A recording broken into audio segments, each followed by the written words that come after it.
คุณร้าน Seafood from Home มากเลยนะคะที่ส่งอาหารทะเลสดๆมาให้มีทั้งหอยลายตัวโตๆกันเชียงปูอบอวบอันนี้ก็แกะเปลือกมาให้แล้วด้วยนะคะ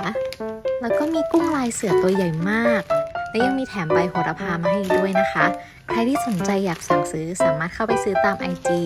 Seafood from Home ได้เลยค่ะส่วนวันนี้เมนูที่ปลาจะมาทำก็จะเป็นกุ้งลายเสืออบชีสเลยค่ะไปดูวิธีทำกันเลย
ส่วนเครื่องครัวที่ใช้มาจากร้าน heritage_official เลยค่ะ